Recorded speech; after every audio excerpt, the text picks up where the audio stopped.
I'm Steve Wiggins, and this is the Groundworks Ministries podcast. Today we're reading from the book of Ecclesiastes, chapter 4. Let's focus on verses 9 through 12. Two are better than one, because they have a good reward for their labor. For if they fall, one will lift up his companion. But woe to him who is alone when he falls, for he has no one to lift him up. Again, if two lie down together, they will keep warm. But how can one be warm alone? Though one may be overpowered by another, two can withstand him. And a threefold cord is not quickly broken. I used to work on the staff of a fairly large church in Southern California, and the church was located in an area of Southern California called the Inland Empire, aka the IE. 40 minutes inland from Newport Beach, California, and 40 minutes from Palm Springs. The Inland Empire is a settling place.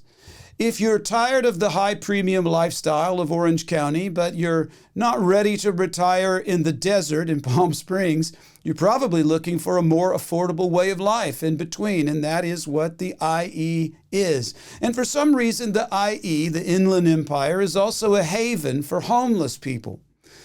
Almost every major intersection hosts someone holding a sign and begging for money.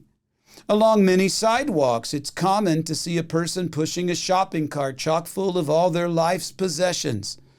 And one afternoon, I was on my way to lunch with one of our church's pastors, and when he remarked that he used to be homeless, I was, what? What did you just say?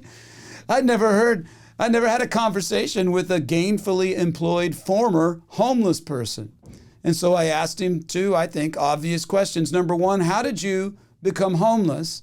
And number two, how did you get free from what seems to be an irreversible downturn? Well, his answer to the first question was simple. He said, I became homeless because I burned all my personal relationships. He said that it all began by living selfishly and unaccountable to my parents.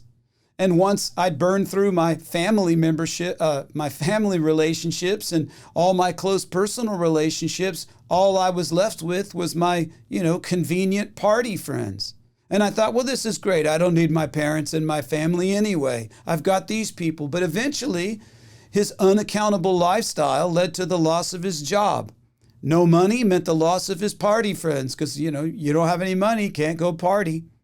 And then he turned to desperate means of hustling people for money in parking lots, and then to theft to survive. He said he lived in his car, and then one day his car broke down. And then one day he returns from hustling money in parking lots to discover that his car had been towed. And all of a sudden he looked up and said, I'm homeless. Okay, well, that's how he became homeless. Not how everybody does, but that's his story. So how did he journey back to the point where he was a pastor on staff at a mega church even? Well, he said somebody shared the gospel with him. And from rock bottom, he entered into a personal saving relationship with Jesus. He began reading the Bible and praying. He became accountable to the Lord for his thoughts and actions. And that led to new personal relationships with other believers. Then he got a roommate. And he was a good roommate. And eventually he got a job and he got a new car. And eventually he married a woman and they had kids. You see, we don't have to be without a house to be homeless. Did you know that?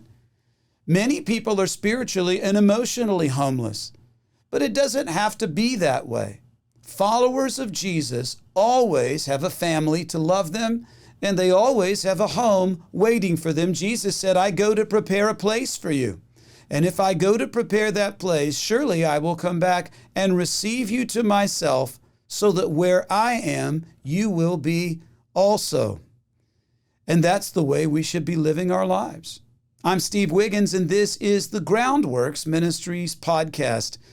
Now, Groundworks Ministries operates entirely through financial donations from faithful people like you. And yes, we do need your monthly support. Donating is secure, and it's easy at our website, groundworksministries.com. Another way to help is to tell people about Groundworks Ministries. You can share these podcasts with friends and family.